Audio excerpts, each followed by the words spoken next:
안녕하세요. 만나서 반갑습니다. 청암교회 모상동 목사입니다. 오늘 안양제일교회 농아부 특강을 담당하게 됐는데요. 오늘은 두 가지 주제로 여러분과 함께 나눠보고자 합니다. 첫 번째는 수어 통역사와 한국 수어 교원에 대해서, 두 번째로는 효과적인 수어 표현, 그래서 제가 통역 현장에서 고민하고 있는 부분들, 이런 것들을 여러분들과 함께 좀 나눠보고 싶습니다. 이미 제 강의를 예전에 들었던 분들이 계시는지 모르겠어요. 그래도 여러분 복습한다는 의미로 또 저하고 처음 만나시는 선생님들은 또 새롭게 수어를 이렇게 표현할 수 있구나 하는 것도 좀 고민해 보실 수 있는 귀한 시간이 됐으면 좋겠습니다. 마음 같아서는 현장에서 직접 만나고 소통을 했으면 훨씬 더 좋은 질문과 또 제가 좀 설명도 좀 자세하게 해드리고 어떤 부분이 불편하신지 궁금하신지 나눌 수 있을 텐데, 좀 코로나 상황이라는 것 때문에 좀 안타까움이 있습니다. 제가 평소에 사용하는 마이크이긴 한데요, 이게 조금 없는 것보다는 약간 불편하네요. 전체 강의 녹음할 때 우리 영상 도와주는 집사님이 소리가 좀 작게 녹음이 됐다 그래서 제가 보조 수단으로 마이크를 지금 사용하고 있는데요. 불편하시지 않나 모르겠습니다. 그러면 첫 번째 주제, 수어 통역사와 한국 수어 교원 주제로 들어가 보겠습니다. 수어 통역사는 여러분 이미 아시는 대로 97년부터 수어 통역사 제도가 시작됐죠. 그리고 한국 수어 교원은 최근에 2018년쯤입니까? 국립국어원에서 수어 교원 자격 제도를 시행하고 있고, 이제 졸업생들이 나오면서 실제로 수어 교원 자격, 2급 자격을 취득한 분들이 나오고 있습니다. 그래서 도대체 어느 자격이 더 나으냐, 수어 통역사가 좋은 거냐, 한국 수어 교원이 좋은 거냐, 제일 좋은 거는 둘 다 갖고 계시면 제일 좋습니다. 수어 통역사 되는 것도 쉬운 길은 아니죠. 수어 통역사 시험이 생각보다 어렵고 까다롭습니다. 그런데 한국 수어 교원, 수어를 가르치는 자격을 주는 자격증인데요. 이것 또한 시험으로는 쉽지 않은 부분이 있습니다. 왜냐하면 실기시험 중간에, 필기시험도 있고 실기시험도 있어요. 실기시험 중간에 수어로 처음부터 끝까지 말을 한마디도 하지 않고 약 15분 정도 수어로만 수업을 진행해야 되는 실기시험이 있어요. 그래서 이 또한 쉽지 않은 것이다 라고 생각이 듭니다. 다만 수어 통역사 자격제도는 97년도 처음에 시작할 때는 민간 자격으로 시작이 됐고요.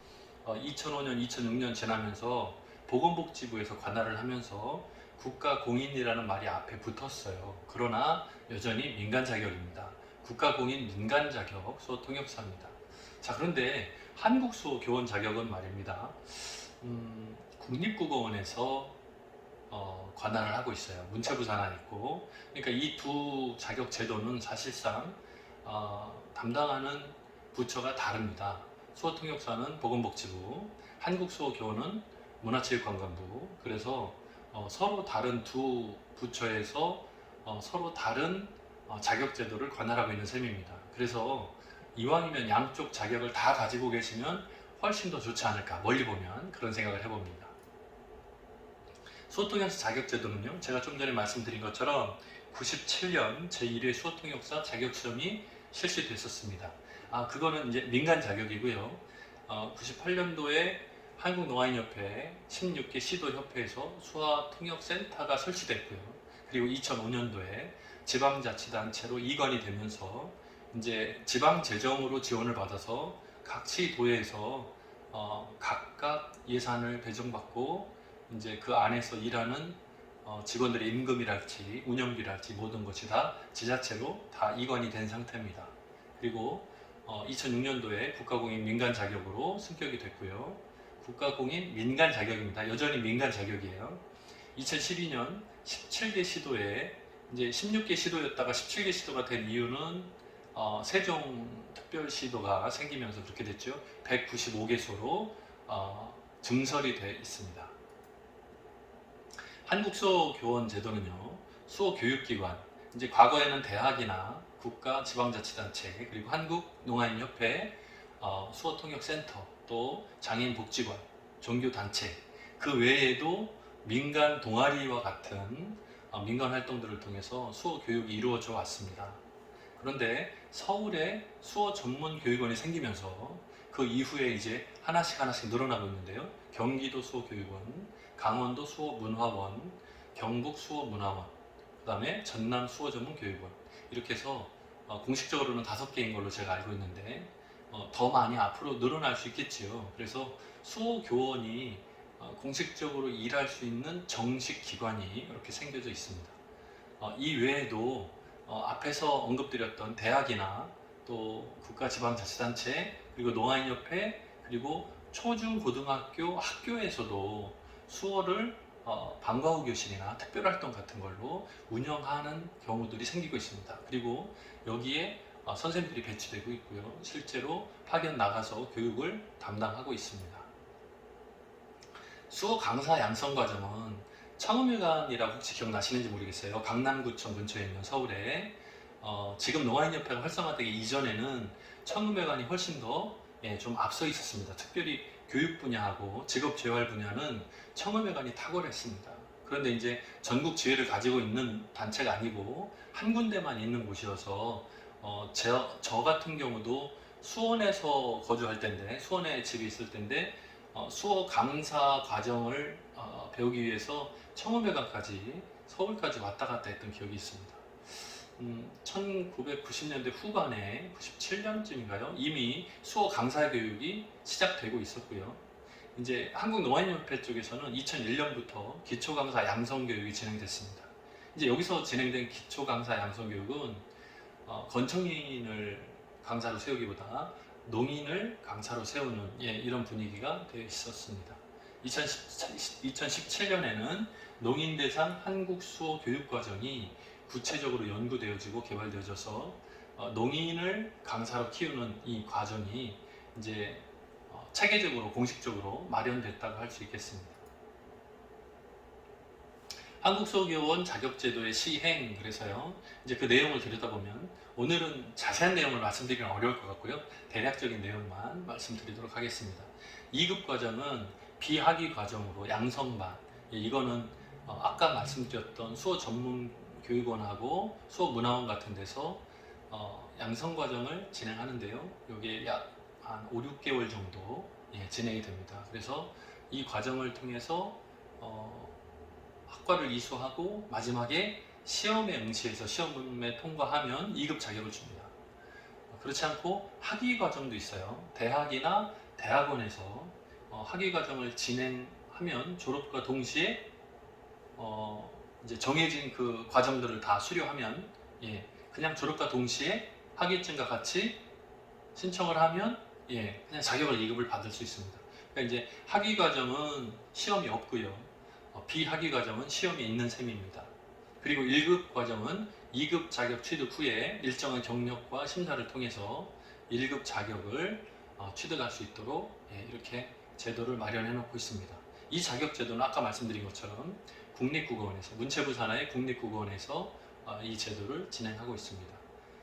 인터넷 홈페이지 국립국어원 들어가셔서 수어 쪽을 클릭하시면 이 내용을 자세하게 보실 수 있습니다. 관심이 있으신 분들은 좀 꼼꼼하게 들여다보시는 것도 좋을 것 같습니다.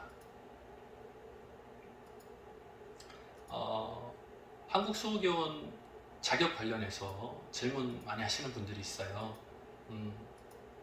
대학에는 나사렛대학교, 한국복지대학교, 그 다음에 대학원에는 총신대학교, 강남대학교, 나사렛대학교 이렇게 개설이 되어 있습니다. 이제 처음에 대학에 개설될 때 나사렛대학교하고 한국복지대학의 수어 전공이 준비가 됐었지요. 거기 이제 수어 통역학과로 준비가 됐다가, 대학원에도 마찬가지입니다. 총신대, 강남대, 나사렛대 다 수어 통역 전공으로 준비가 됐다가 최근에 아까 말씀드린 것처럼 2018년도부터 한국 수어 교원 자격이 생기면서 어차피 수어 통역사 시험은 다른 특혜가 없어요. 졸업과 동시에 자격증을 준다든가 하는 제도가 없었기 때문에 어차피 그거는 개인이 준비해서 시험을 치르는 과정 아닙니까? 그러니까 그 과정을 만들어 둬도 크게 뭐 차이가 없는데요. 한국 수어 교원 전공으로 학교들이 이제 전공을 다 바꿨는데 그 이유는 무엇인가 하면 한국 수어 교원 제도는 수료하고 지나가고 졸업을 하면 자동으로 자격증이 주어져요. 2급이. 그래서 수어 통역사 자격증은 어차피 개인전, 개인이 노력해서 시험을 봐서 취득하는 자격이고, 이제 한국 수어교원은 학교 학위과정을 지나가면 자동으로 받게 되는 거니까, 예, 둘 다 갖게 하려면, 학생들이 둘 다 자격을 취득하게 도와주려면 대학이나 대학원에서는 학위과정을 한국 수어교원으로 바꿀 수밖에 없는 상황이었습니다. 학비와 장학금은요, 학교마다 좀 차이가 있습니다. 최근에 장학제도가 우리나라가 선진국으로 진입하면서 굉장히 많은 공부하는 분들에게 많은 지원이 생기고 있습니다.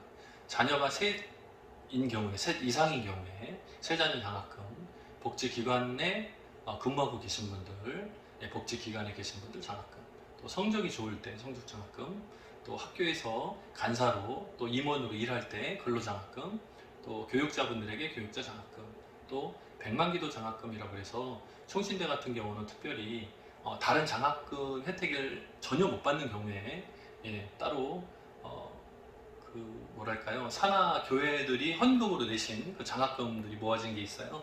예, 그 중에서 일부 장학금으로 지급하고 있습니다.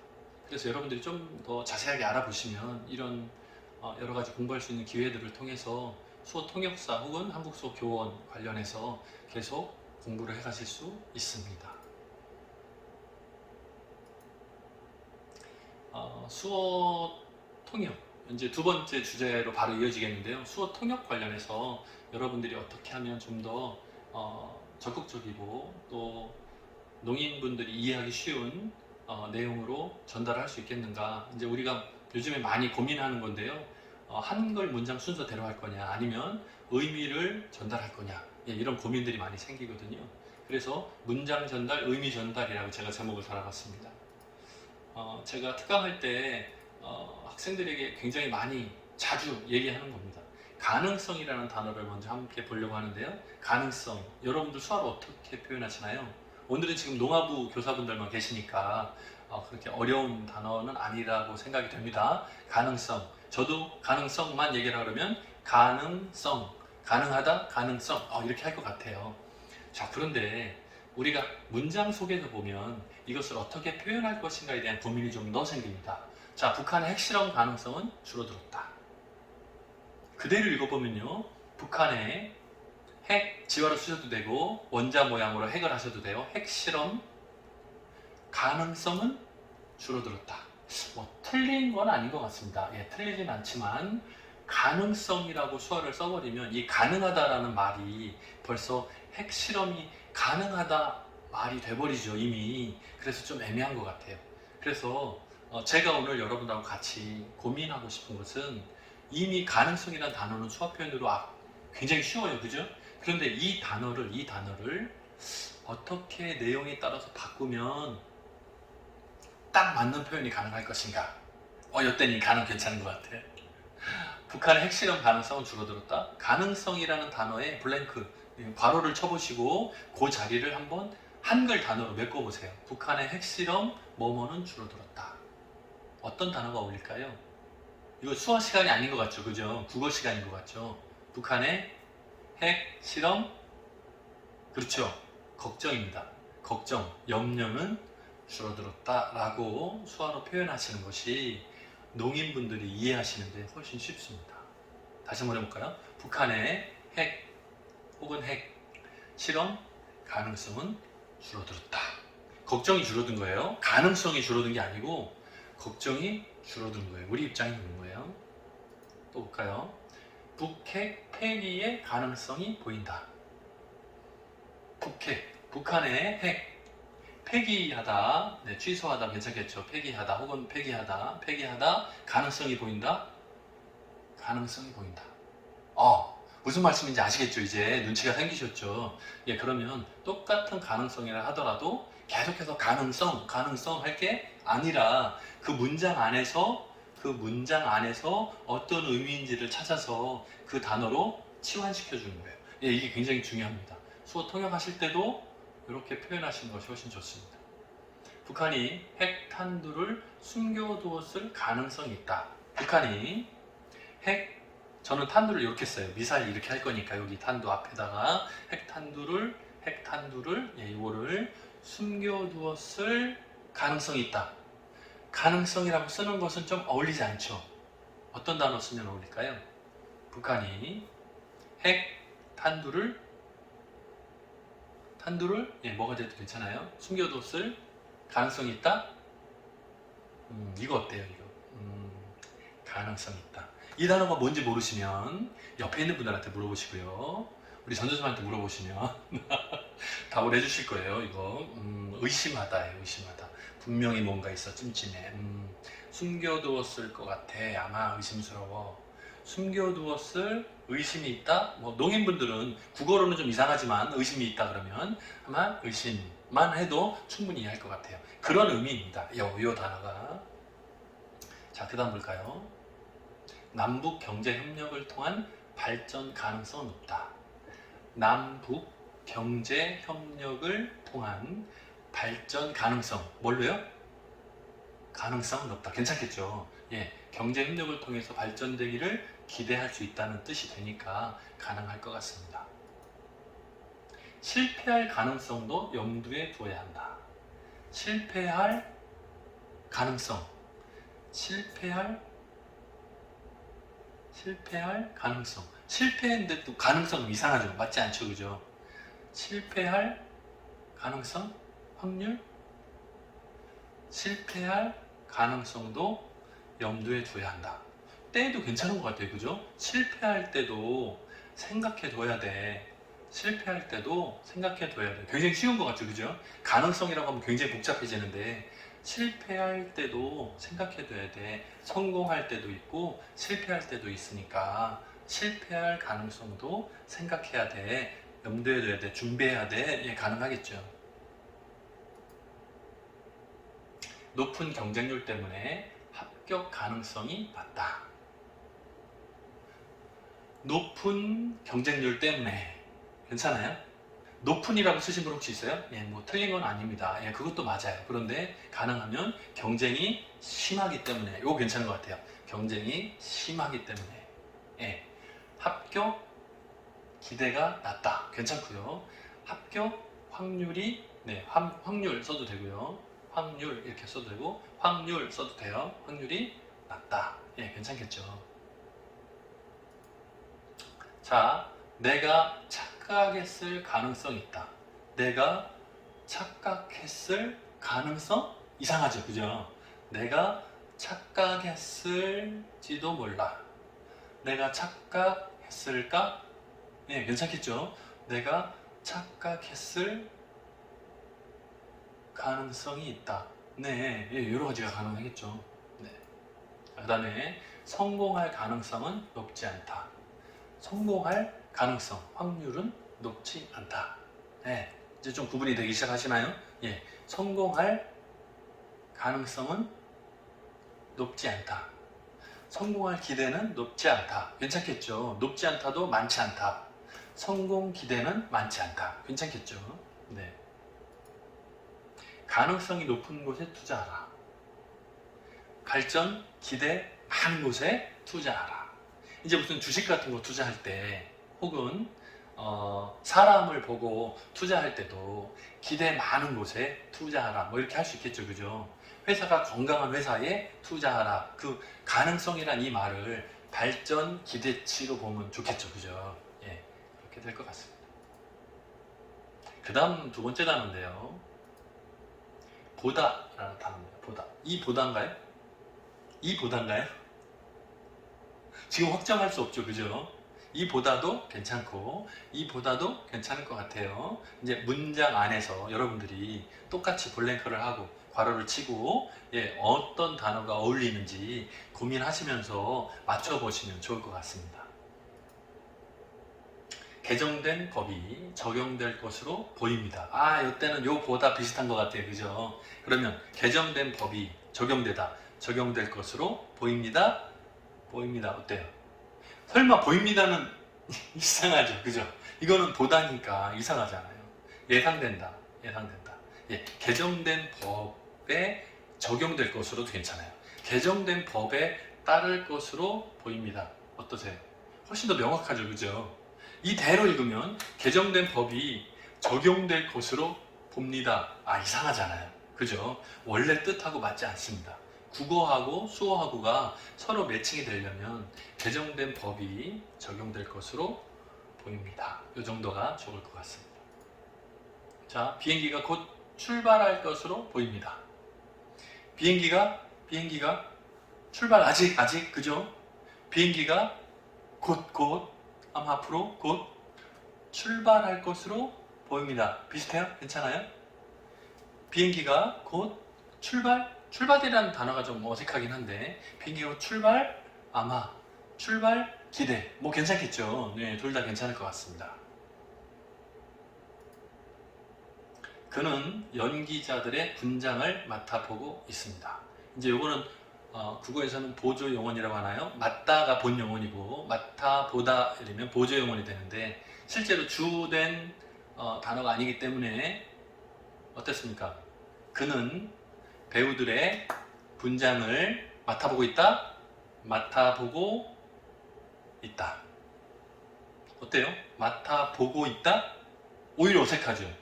이럴 때는 생략이 가능합니다.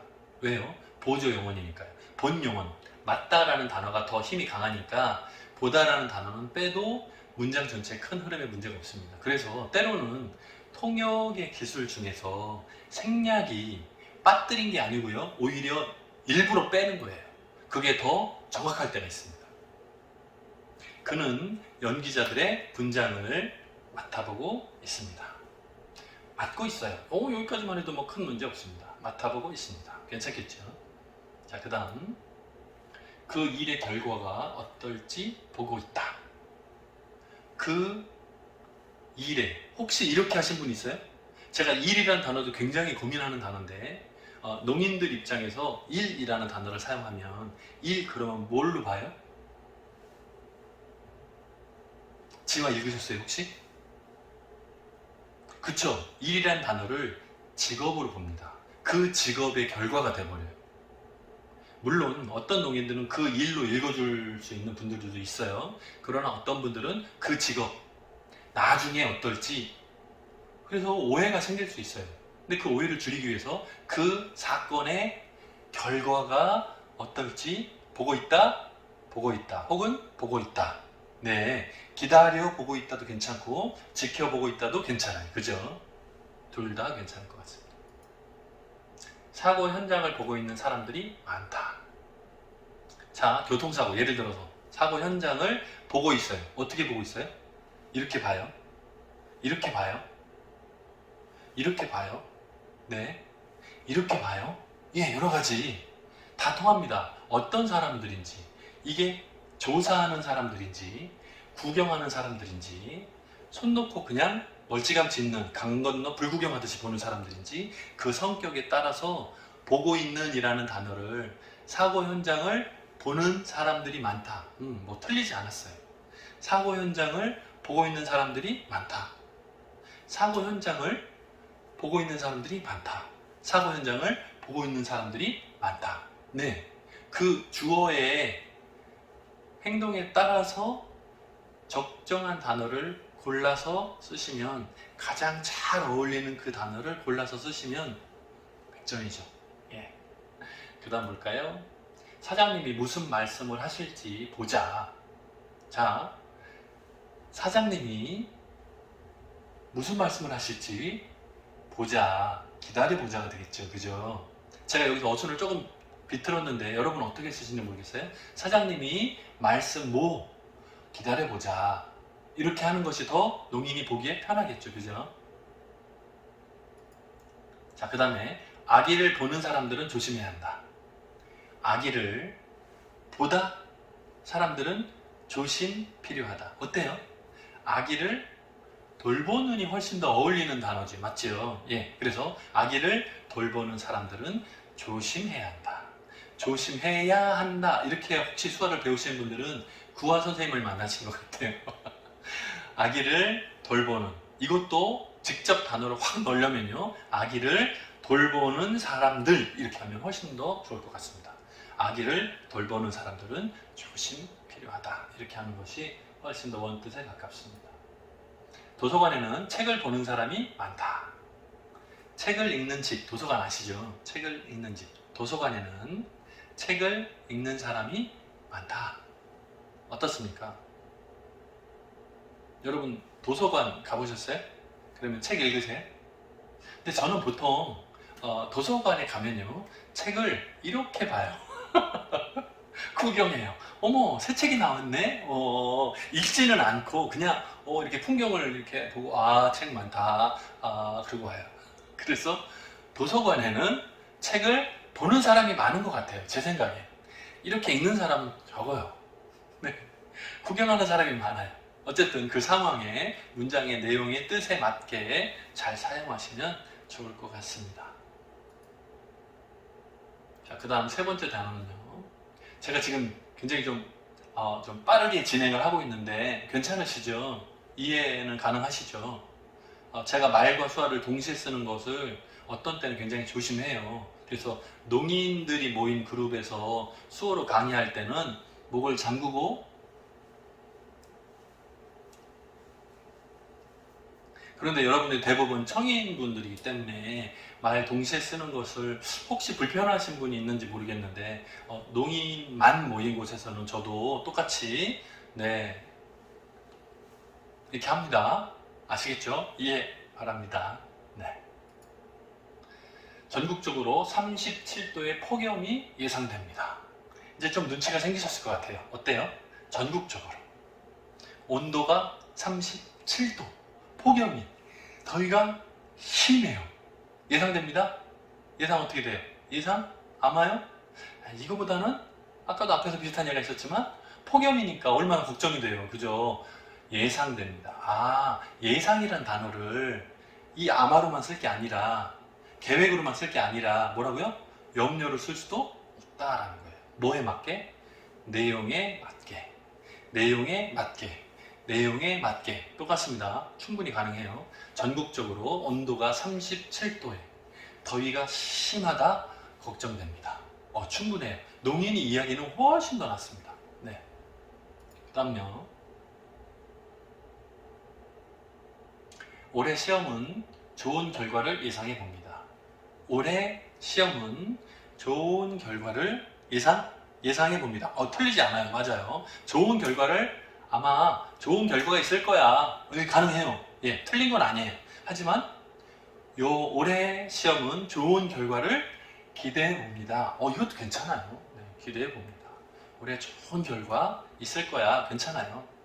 올해 좋은 결과 기대할게. 가능합니다. 둘 다 나쁘지 않습니다. 태풍의 예상 경로는 중국 내륙 방향입니다. 이렇게 돼 있어요. 태풍이라는 수와 이렇게 쓰시죠. 태풍의 예상, 아마 경로로 쓸 것 같아요. 그죠? 중국 땅 넓은 곳 방향입니다. 이렇게 되겠죠. 그죠? 태풍의 아마 길, 중국의 내륙 방향입니다. 제가 지금 중국 내륙 방향 할 때 왼손 수화를 좀 썼어요. 중국 내륙 방향. 그리고 그쪽으로 보내느냐고. 만약에 오른쪽으로 하실 거면 중국 내륙 방향 이쪽으로 보내겠죠. 그죠? 그래서 공간을 잘 활용하시는 것도 좋은 방법입니다. 그것은 전혀 예상하지 못했던 사건입니다. 그것은 전혀 예상하지 못했던 사건입니다. 이렇게 하시는 분 있어요? 설마 그렇게는 안 하시겠죠? 보세요. 그것은 전혀 예상하지 못했던 사건입니다. 네, 이걸 확 추가하면 그것은 전혀 처음 몰라 처음 이러면 지금까지는 보지 못했던 이런 뜻이 되고요. 그것은 전혀 생각과 다른 전혀 생각하지 못했어. 생각하지 못했어. 네, 갑자기 그런 사건이에요. 이렇게 할 수 있어요. 자, 반대파의 예상 질문을 준비했습니다. 자, 반대파의 그룹에서 예상 질문은 어떤 질문일까요? 예상 질문 준비했습니다. 어때요? 반대파의 예상 질문은 어떤 질문일까요? 이 예상 질문이란 말을 공격적인 질문 혹은 날카로운 질문 그렇게 할 수 있겠죠. 그래서 반대파 왼손으로 쓰면 이쪽에서 올 거니까 반대파의 날카로운 질문 미리 준비해봤습니다. 가능하겠죠? 네. 반대파의 비판 질문을 준비해봤습니다. 가능하겠죠? 예. 그래서 자꾸 제가 지금 강조하는 게 뭐예요? 단어 3개 외우자는 겁니까? 아니에요. 다른 문장에서도 똑같습니다. 뭐예요? 의미를 전달해야 농인이 오해가 없이 정확하게 이해할 수 있다 라는 것을 말씀드리는 겁니다. 예상 시간은 3시간 정도로 추정됩니다. 예상 아마 시간보다 3시간 정도로 추정됩니다. 계산됩니다. 뭐가 됐든 괜찮은데 예상 시간이라고 말할 때 여기서 필요한 시간은 3시간 정도 아마 필요해요. 이거 다 버무리면 아마 3시간 정도 걸릴 것 같아요. 3시간 걸리다, 3시간 걸리다. 3시간 걸리다 하면 안 돼요. 아시겠죠? 자, 진학을 위해 직장을 그만둘 예정입니다. 자, 학교에 진학하기 위해서 직장을 그만둘 계획입니다. 네, 그럴 수도 있어요. 이 정도로 할 수는 있는데, 자, 여러분 한번 생각을 해보세요. 학교를 가기 위해서 직장을 내려놓고 갈 정도 같아요. 그러면 이거 쉬운 결정이에요? 어려운 결정이에요? 굉장히 어려운 결정이죠. 그죠? 그러면 저 같으면 이럴 것 같아요. 학교에 진학하기 위해서 직장을 이렇게 할 것 같아요. 뭐예요? 굉장히 용단, 마음을 막 하는 용단이 필요한 거예요. 그죠? 막 고민하다가 어렵게 결정하는 거잖아요. 그죠? 그래서 진학을 위해서 직장을 그만두려고 마음을 먹었어요. 그래서 좀 단호한 모습을 보이는 그런 내용이 아닐까 싶습니다.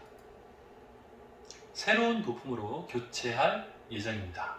이제 자동차를 수리한달치 할 때 새로운 부품으로 교체할 계획입니다. 혹은 교체할 예정입니다. 교체가 필요하다는 얘기니까요.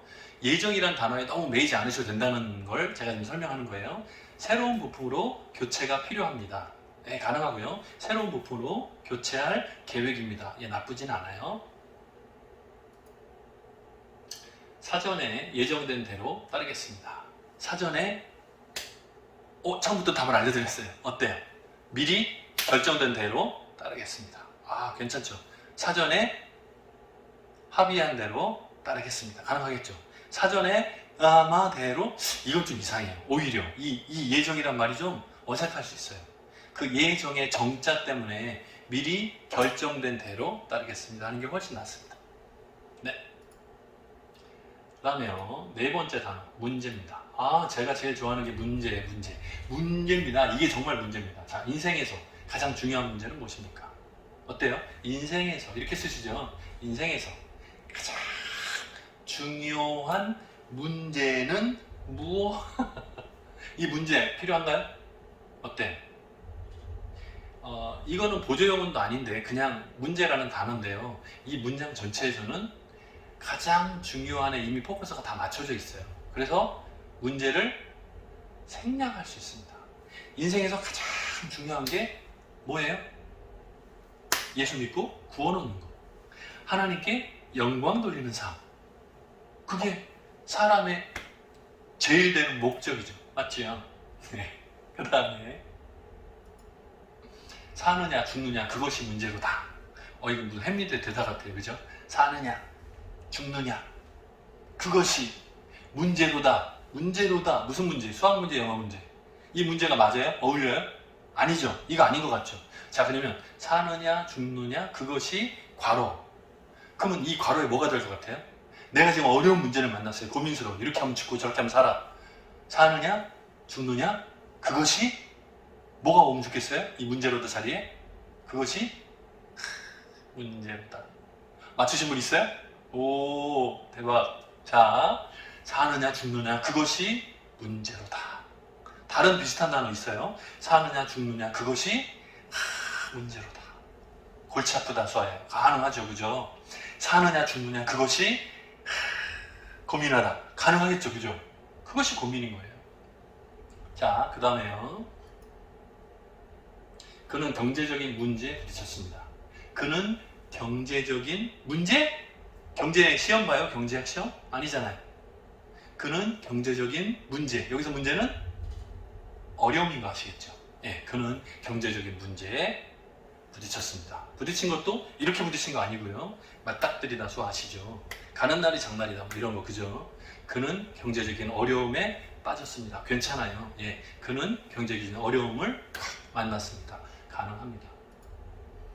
친구가 자꾸 문제를 일으킨다. 친구가 자꾸 문제를 일으켜요? 말썽을 일으킨다. 아, 말썽을 일으켜요. 혹은 복잡한 일을 만들어요. 아, 그렇게 쓰면 되겠죠. 자, 시간이 슬슬 쫓기네요. 제가 조금 더 빨리 가볼게요.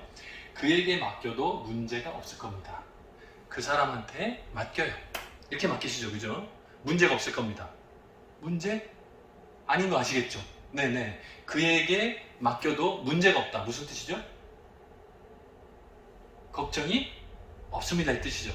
긍정적으로 바꾸면 그에게 맡겨도 문제가 없을 겁니다. 충분합니다. 아, 괜찮겠어요? 그에게 맡겨도 문제가 없을 겁니다. 아시겠죠? 네, 믿어. 그에게 맡겨요. 믿으세요. 네, 그에게 맡겨요. 충분합니다. 그에게 맡겨요. 걱정 없어요. 뭐가 됐든 내용 전달이 돼요. 문제가 없을 겁니다 보다는 훨씬 낫습니다.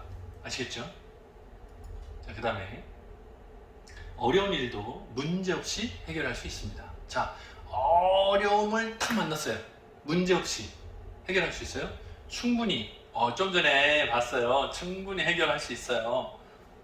문제없이 쉽게 해결할 수 있어요. 네, 어려운 일도 가볍게 해결 가능하겠죠. 네. 어려운 일도 문제없이 해결할 수 있어요. 여러분 아시는 단어죠. 간단하다. 충분히 해요. 간단해요. 간단해요.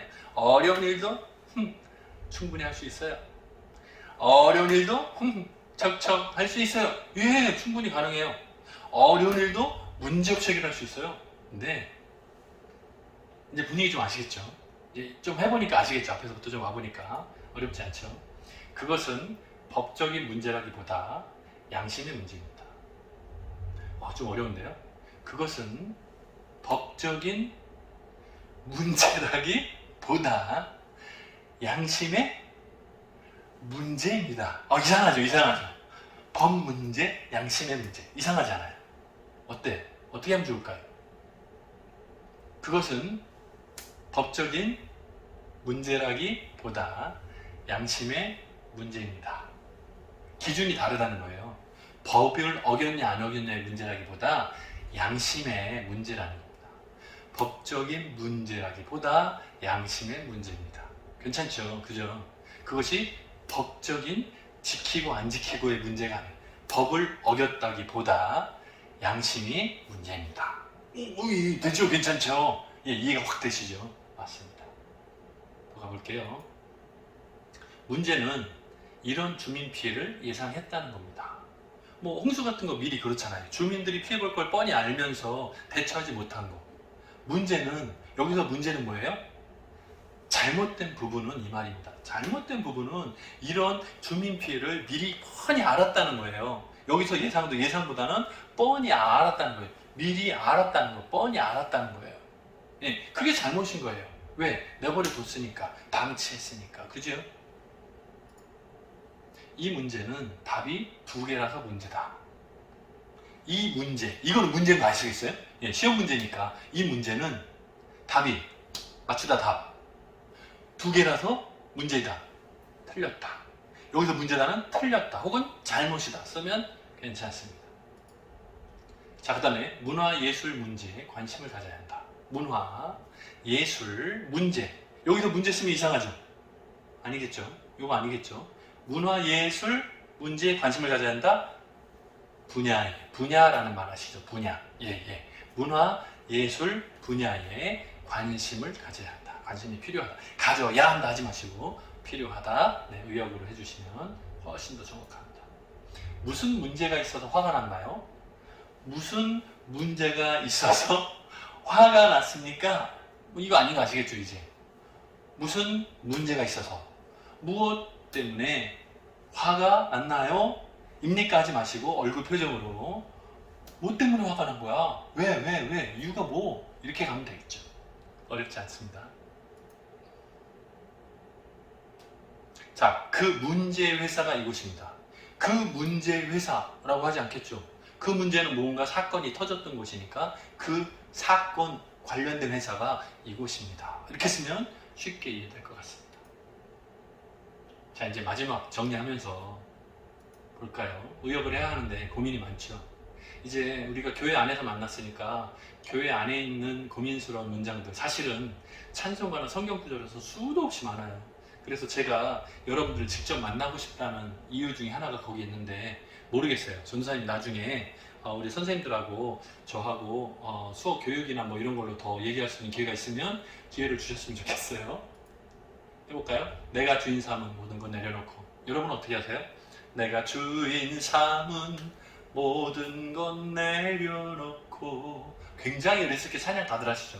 자, 문제는 농인이 이해하지 못한다면, 내가 주인을 만들었어요. 근데 모든 걸 내려놨어. 이해가 되세요? 이해 안 되죠? 무심코 막 수화를 했단 말입니다. 그런데 이해가 안 돼요. 왜요? 내가 주인 삼은 모든 건 내려놓고. 무슨 뜻입니까? 내가 주인이라고 생각했던 모든 것을 내려놓는 거라는 의미예요. 그죠? 한글의 의미는 그 의미예요. 근데 농인들이 수어는 그렇게 안 하고 있어요. 한글 가사를 쫓아가고 있어요. 그러면 어떻게 써요? 적어도 저희 교회 찬양할 때 이렇게 하고 있어요. 내가 주인 착각, 모든 건 내려놓고. 이렇게 쓰고 있어요. 내가 주인이라고 착각했던 걸 모두 다 내려놓고 내 주 대신 주 앞에 나가. 이렇게 쓰고 있습니다.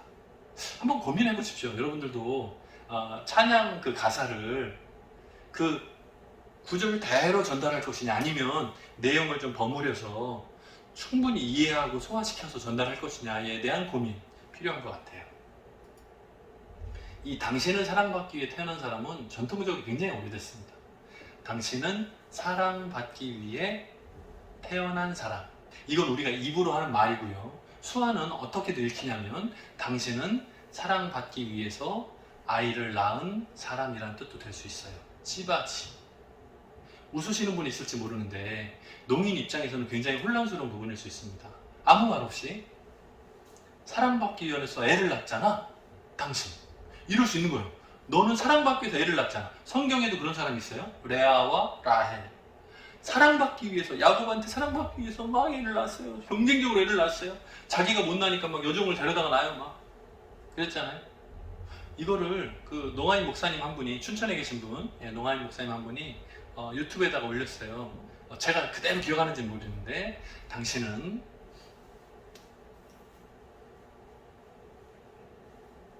이렇게 하시더라고요. 무슨 뜻인지 금방 아시겠죠? 당신은 하나님의 사랑을 받아서 태어난 사람, 이런 뜻인 거예요. 어우, 명확해요. 이렇게 하니까.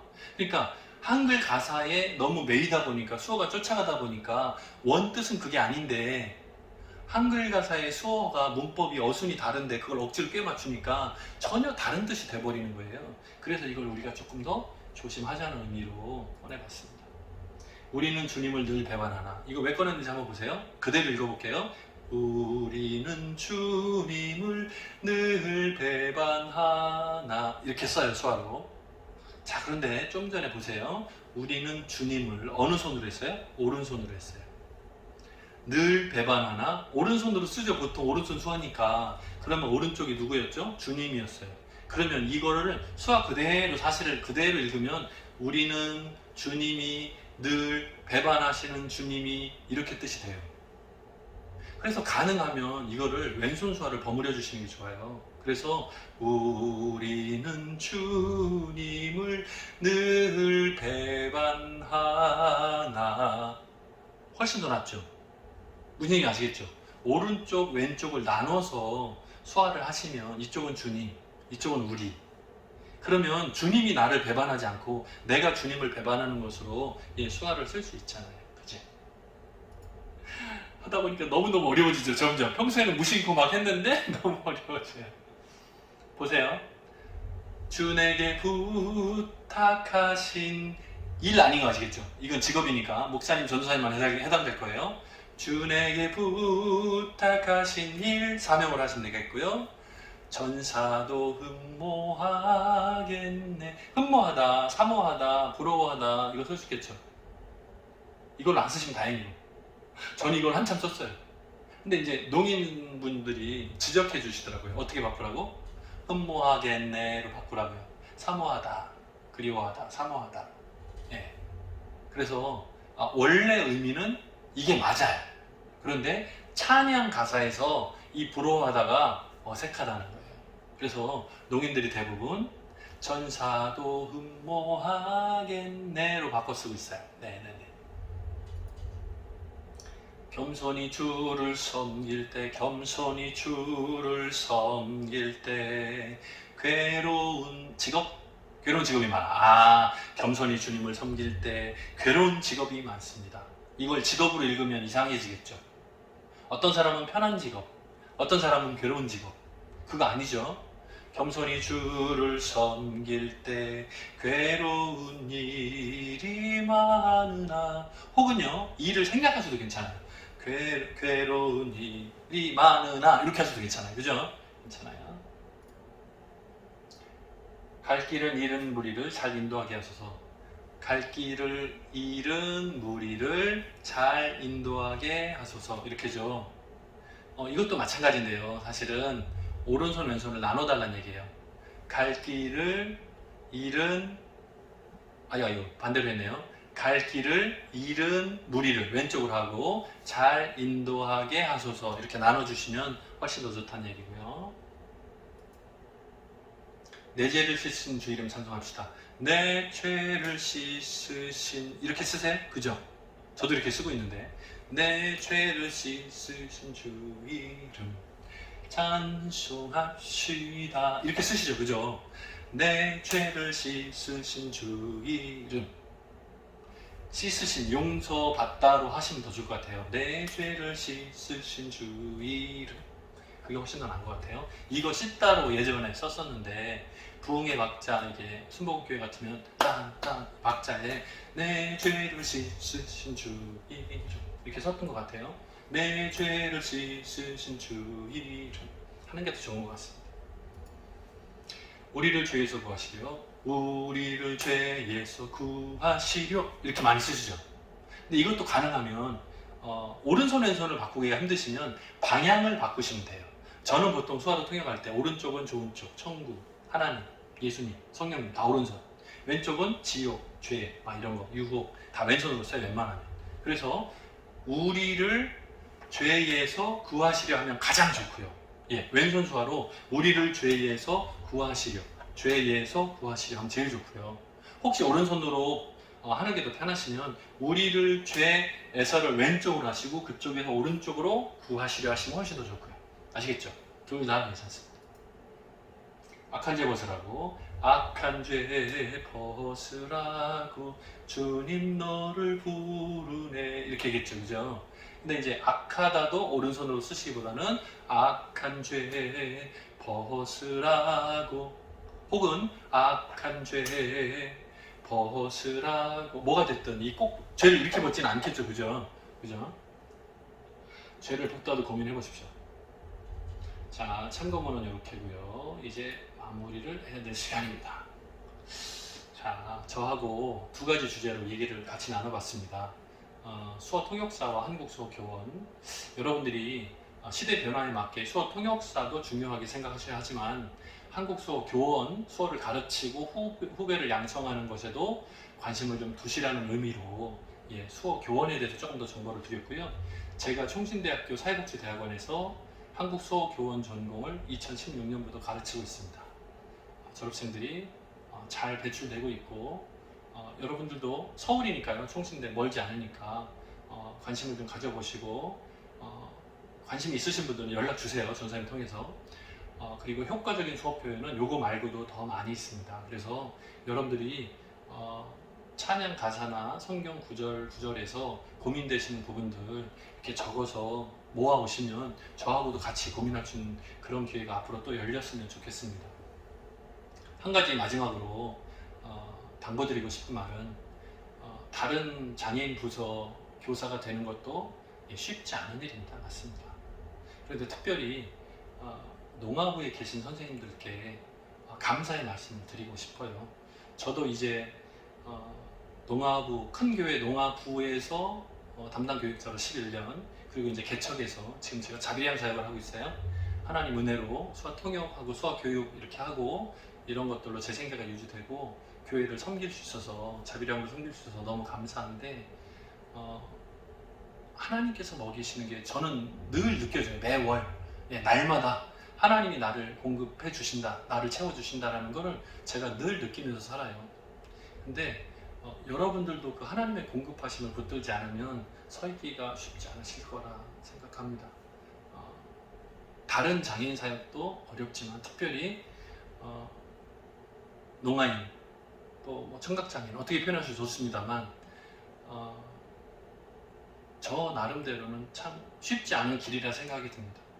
제가 사역해온 22년을 돌아봐도 쉽지 않았던 굴곡들이 많이 있어요. 그만두고 싶을 때도 한두 번이 아니었고, 그런데 기도하면서 하나님 왜 나를 여기 부르셨을까? 하나님 왜 일을 나에게 하게 하셨을까? 그 고민을 굉장히 많이 했거든요. 오늘 여러분들에게도 그런 고민들이 한 번 더 있었으면 좋겠습니다. 그래서 그 결심이, 그 결단이 더 견고해졌으면 좋겠어요. 하나님께서 여러분들을 이 자리에 부르신 것이 확실합니다. 자격증이 꼭 필요합니까? 필요하다면 하나님 주실 겁니다. 열심히 노력하셔서 자격증 따십시오. 그런데 그 자격증 없어도 하나님의 일을 얼마든지 감당할 수 있습니다. 한 영혼 사랑하는 그 마음이 더 귀하고 남들이 돌아보지 않는 하나님께서 사랑하시는 이 한 영혼 한 영혼, 예수님께서도 낮은 자들과 함께 하셨던 걸 여러분 기억하실 겁니다. 우리가 그 마음으로 농인들과 함께 가능하면 대등한 마음으로 해주시면 제일 좋아요. 내가 이들을 도와야지 라기보다 하나님께 사랑하시는 이 영혼과 내가 함께 가겠다는 마음으로 대등하게 동등하게 그렇게 해서 여러분의 공동체가 더욱더 아름답고 힘있게 열매 맺기를 주님의 이름으로 축복합니다. 수고하셨습니다.